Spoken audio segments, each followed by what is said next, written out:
DSC preparation కి మిగిలిన తక్కువ సమయాన్ని డిఎస్సి 2024 యాప్ లేదా DSC2024.com తో జాబ్ ని సాధించండి.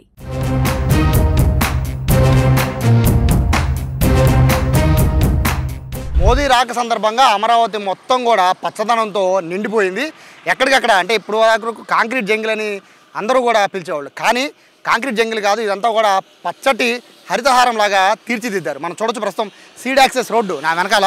సీడ్ యాక్సెస్ రోడ్డు మొత్తం కూడా దాదాపు ఒక 15 కిలోమీటర్లు ఉంటుంది. ఈ సీడ్ యాక్సెస్ రోడ్డు మొత్తం కూడా ఈ పచ్చిగా గులాబీ రంగులో ఉన్న లగస్ట్రోమియా మొక్కలు అంటారు వీటిని. మనకు కనబడుతున్న ఈ మొక్కలన్నీ కూడా వీటితో పాటు ఇక్కడ ఒకటే కాదు, ఈ ఓన్లీ ఈ సీడ్ యాక్సెస్ రోడ్డు మాత్రమే కాదు, రేపు మోడీ వస్తున్న ఏదైతే హెలిప్యాడ్ ఉందో హెలిప్యాడ్ దగ్గర నుంచి మొదలు పెట్టుకొని ఏదైతే సభావేదిక దగ్గరికి మోడీ వెళ్తారో అక్కడ వరకు కూడా రకరకాల పూలు, అంటే ఇప్పటి వరకు కూడా మనకి రెగ్యులర్గా హైవే పక్కన ఉండే మొక్కల్ని పెంచడం కాకుండా కొంచెం ఆకర్షణీయంగా ఉండే విధంగా సీడ్ యాక్సెస్ రోడ్డుతో పాటు అంటే ఈ లగస్ట్రోమియా మొక్కలతో పాటు ఈ బోగన్వెల్లే అని కొన్ని మొక్కలు ఉంటాయి. బోగన్వెల్లే అలాగే ఫ్లూమేరియా పుష్పించే మొక్కలు ఉంటాయి.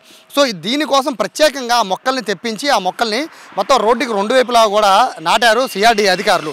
దీంతోపాటు మొత్తం ఈ గ్రీనరీ మొత్తం కూడా అంటే మోడీ రావడం కోసం మాత్రమే కాదు, దాదాపు 5 లక్షల మంది ప్రజలంతా కూడా ఈ సభావేదిక దగ్గరకు వస్తారు కాబట్టి వారందరికీ చూడ్డానికి ఆహ్లాదకరంగా ఉండాలి అనే కాన్సెప్ట్తో ఇక్కడ మనం చూస్తున్న ఈ పూల మొక్కలన్నింటినీ కూడా పెంచారు. బేసిక్గా రోడ్లకైతే చెట్లు అనేది నాటడం చాలా కామను, బట్ ఈ పూల మొక్కలతో ఎంతో ఆకర్షణీయంగా ఉన్న పరిస్థితి కనబడుతోంది. అయితే ఈ రోడ్డు కేవలం ఈ మనం చూస్తున్న సీడ్ యాక్సెస్ రోడ్డు మాత్రమే కాదు, ఇటు మందడం నుంచి సచివాలయం నుంచి ప్రజావేదిక వెళ్ళే వరకు ఏదైతే అక్కడ సభ జరుగుతుందో ఆ వేదిక దగ్గరికి వెళ్ళేంత వరకు కూడా పూర్తిగా మొత్తం గ్రీనరీ, ఎటు చూసినా పూర్తిగా గ్రీనరీ కనబడే విధంగా ఏర్పాట్లు చేశారు. ఇప్పటివరకు కూడా ఒక హోర్డింగ్లన్నీ కూడా ఎక్కడికైనా ఒక సభా వేదిక దగ్గరికి రావాలని పెద్ద పెద్ద హోర్డింగ్స్ దర్శనం వస్తాయి.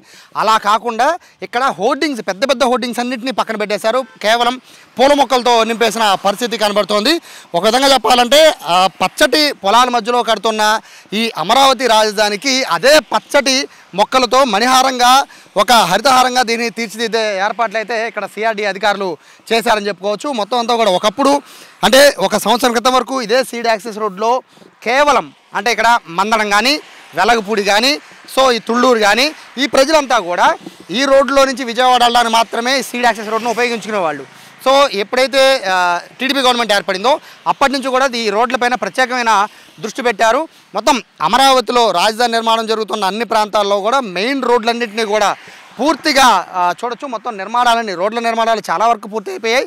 సెంట్రల్ లైటింగ్ సిస్టమ్ కూడా లైటింగ్ కూడా పెద్దగా ఉండేది కాదు ఆ టైంలో, బట్ ఇప్పుడు లైటింగ్ సిస్టమ్ కూడా చాలా అద్భుతంగా తీర్చిదిద్దిన పరిస్థితి కనబడుతోంది. రోడ్లకి మొత్తం రెండు వైపులా కూడా పెద్ద పెద్ద చెట్లని కూడా నాటడంతో పాటు మొత్తం కూడా దేదీప్యమానంగా వెలిగిపోయేటట్టు లైటింగ్ సెటప్ కూడా నైట్ పూట అమరావతికి సంబంధించిన భవనాలకి ప్రభుత్వ భవనాలన్నిటికీ కూడా లైటింగ్ ఏర్పాటు చేసిన పరిస్థితి కనబడుతుంది. ఓవరాల్గా చూస్తుంటే ఒక రాజధాని కళ అనేది మొత్తం ఇప్పుడు విజయవాడకి వచ్చేసిందనే చెప్పుకోవాలి. అమరావతిగా కాదు, విజయవాడ రోడ్లన్నీ కూడా ఇదే విధంగా పచ్చగా నిండిపోతున్నాయి. డివైడర్ల దగ్గర నుంచి మొదలు పెట్టుకొని మొత్తం అన్ని ప్రభుత్వ కార్యాలయాలకి కూడా కొత్త కొత్త పెయింట్లు రంగులు వేస్తున్న పరిస్థితి కనబడుతుంది.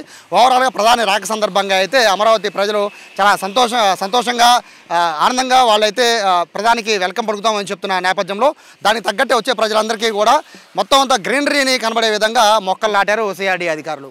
కెమెరా పర్సన్ కృష్ణతో సాయి, సుమన్ టీవీ, అమరావతి నుంచి.